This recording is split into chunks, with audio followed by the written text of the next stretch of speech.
Wing Chun was the kung fu style that Bruce Lee started to learn when he was 13. He was in Hong Kong then. His full development as a master was after he moved to California.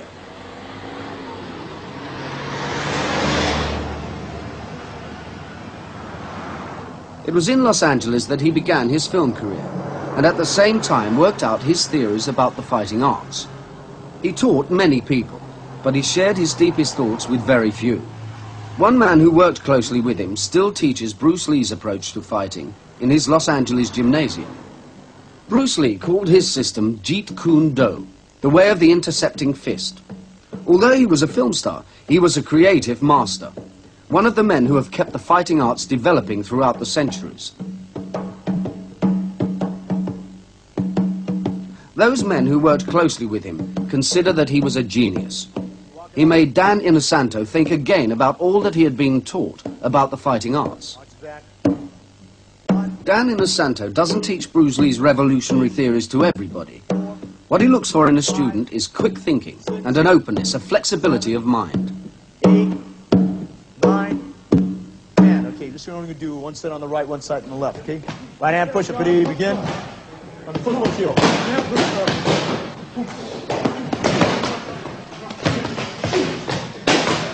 Although Jeet Kune Do is based on Kung Fu, it uses many other techniques as well.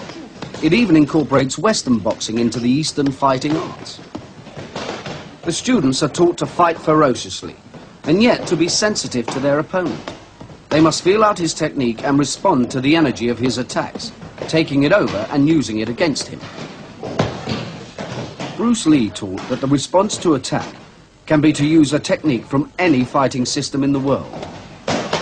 It's a combination of East and West, and there's neither Japanese or Chinese or Okinawan or Korean or Filipino or Indonesian, or which he also borrowed from French Savate quite heavily also. See? So it's just a combination that somebody had something to offer, and he wanted to blend it into what worked for him. So Jeet Kune Do, Bruce's art, is basically what works for that individual. And it still goes back to what we were talking about: research your own experience, absorb what is useful, and reject what is useless, and add specifically what is your own creation.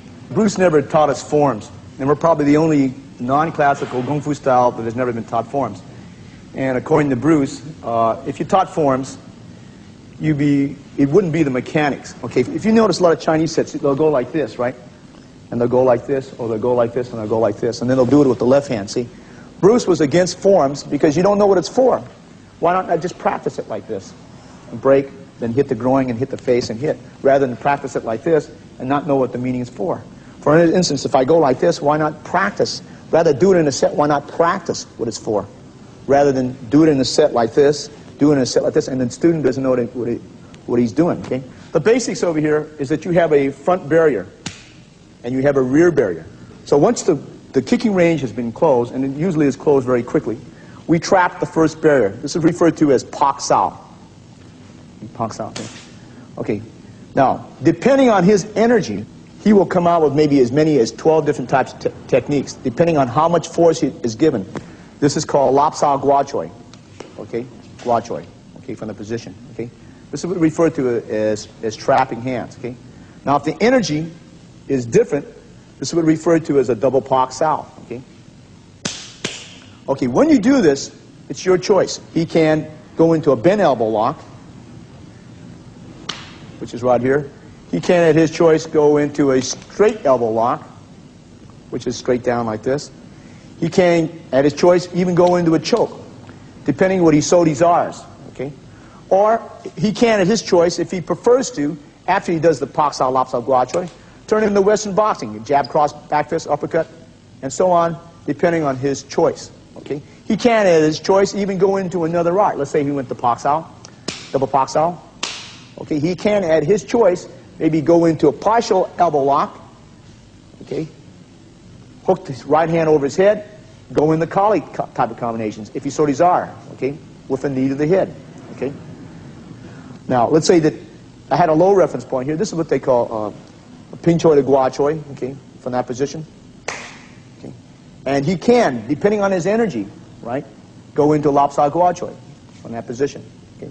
But this is the basis of it, see.